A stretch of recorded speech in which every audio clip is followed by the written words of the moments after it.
Well, this is awkward. So, I thought I'd been recording that whole time. I hadn't been. Well, I'd been recording video perfectly fine, but no audio, and essentially it was audio clips. So, magically, I have an interior all of a sudden. Isn't that crazy? Just snap your fingers between episodes and everything's built. In all honesty, I think it looks really cool. It's too bad that I didn't get to say anything during it or show you any of the progress, because honestly, the clips were kind of useless without that. Oh, I don't think you've even seen. Man, I don't know what you've missed. Like, I added a cactus farm so that I could get this green wall. I added the most efficient, most successful mob farm you have ever seen. And I've even done an upstairs. Look how long it's been. My copper looks so good, and you haven't seen any of it. Oh well. Can't be helped. I also have my dog. You'll remember him, or maybe I don't think I showed him in the first episode, but I got him way back, and I finally brought him back to my place. I have these little cupboards. I have my storage system, which I haven't completely moved into. And essentially, what I've got is a bunch of rooms that are going to work for storage. Now, you may be looking at this and saying, this is not good. Why do you have this green color with this sort of red color and then this also sort of red color all in the same place? The reason is because I've been looking at these house interiors in the Victorian style, and these really aren't crazy colors for it. I mean, I don't know about the copper, but the copper is the roof. That makes sense. They do have like dark scarlet floors. This was the closest I could get while still using staircases. And this wall works. Like, they have pretty harsh colors in that period. And I think it looks nice if you take it in that sense. Like, you may not want your house to look like this, but you would if you were living in a Victorian estate or mansion. So that's what I've got here. You probably noticed that I'm using string to uh, hold up the powder right here, the concrete powder, which you don't even notice at a distance. So I think it works really good. And then I've got a little windowsill right there. Wasn't sure if I was going to put walls inside, like double wall it, but I noticed that the mansion is big enough that these rooms are still pretty good size for me to take advantage of putting an interior wall and an exterior wall. Now, you may notice that I still have brick exposed downstairs. I think I'm going to keep it that way. I like these rooms being as big as possible, and I like the windows being very close so you can just walk up and look out there. I may even lower these down so that you can walk right up to the window. We'll see. So yeah, that's where we are. This, by the way, took a very long time to get. This is, let me go and show you. This is mushroom stem, and it essentially meant me growing a million mushrooms and getting a million pieces of mushroom top just to get the little bit of mushroom stem that exists there. And you will see that I have gathered a whole lot of brown mushroom blocks that I have no use for. I just decided to do brown mushroom because I'm assuming it'll be more useful than this block. But I don't know what I'm gonna do with these, honestly. I think they have a good texture to them. Like, I like that. But I don't know. I don't know what purpose they'll ultimately serve. So they are just sitting here until I figure that out. Now, in this episode, I do want to start adding in some interior. You notice I have a ceiling and walls, but I don't have much in the way of designed floors, whoopsies, or anything in the buildings. And I want to work on that this episode. Is there any creatures dying in my powdered snow? Nope. Come on, creeper. Just a little to the right. I think I've gotten a total of 4 rotten flesh from that incredibly good trap right there. But they just don't want to go into the snow and die. I don't understand. But yeah, right now I'm going to work on the interior of the house and see what I can get done. All right, so I now have a bedroom in my house, and I really like the look of it. I've decorated it up, and I haven't put any chests in here because I really want to keep this place as just the bedroom. So just a bed and decorations, and that's it. And I always love using this design, what looks like an empty shelf right underneath the bookshelf. because this is all carpeted up and bottom slabs and everything, there is no place where monsters can spawn. This candle I really just have for aesthetic. It's not going to create that much of a light. So this room will always be dark during the night. A little light comes through the doors, but that'll be less when I make it darker in here. And I love that. Finally, I can have a bedroom that actually feels like you could sleep in it, and it's not just bright daytime.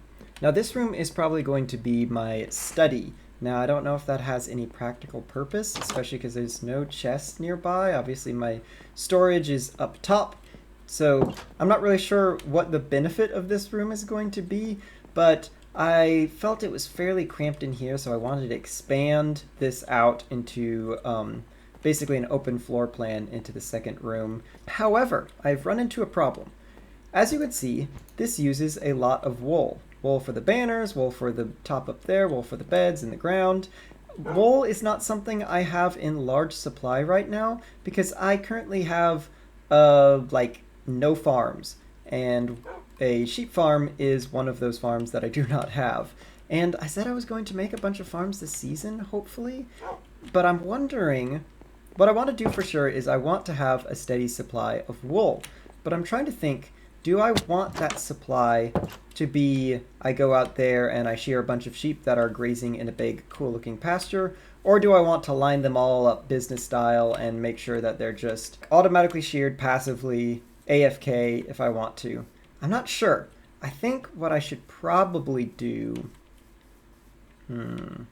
After a little thinking, I think I've come up with a good idea that'll meet in the middle between a farm and an aesthetic, animal-friendly pen. So I'm going to gather the resources for that and start working on that right now.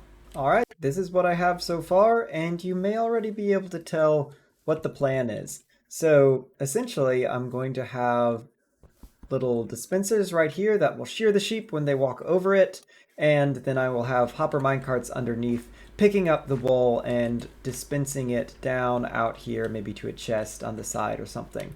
And so this way the sheep can walk around, they're free range, and every once in a while I get some wool. The thing is, this is obviously not going to be giving me nearly as much wool as like your standard one, but that's the whole idea, where you've got to weigh, do you want super high production or do you want ethics? In this case, not all the time when I make Minecraft farms, to be honest, but in this case, I am going to farm the animals in a more ethical manner. They will be happy and I will be happy.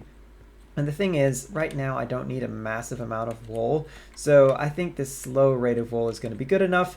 And also, I should mention, Sam is working on an absolutely massive string farm that should output tons of string. It's perfectly fine to be cruel to giant spiders, by the way. And so, as far as white wool is concerned, I think we'll be good, and as long as we have some dye machines, we can turn all of that white wool into good old colored wool. So I think this is going to be good enough for my needs, and I think it's going to look awesome. Obviously, I haven't put a lot of work into the decorations yet. I want to get some sheep in here. I want to get some decorations up later. So let me wire these up and get some sheep in here and see if it starts cranking out some wool.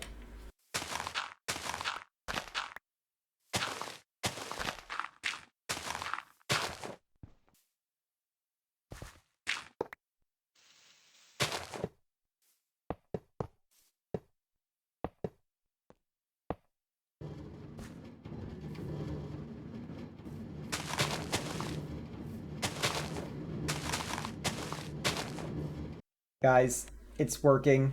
It's actually working. Okay, so ignore the pieces of wool just sitting all over the place. But I brought in 3 sheep here. I bred them a couple times, and they just make a beeline for the pressure plates. The only flaw in the system is that, as you can see, wool does go flying a little bit. But I was worried that the sheep were going to get cooped up in one corner, like right here. One like to be right there a whole lot. But they really aren't. They're super active, eating, and then stepping on pressure plates. Yeah. Oh, he was already stepping on the pressure plate. Bad example.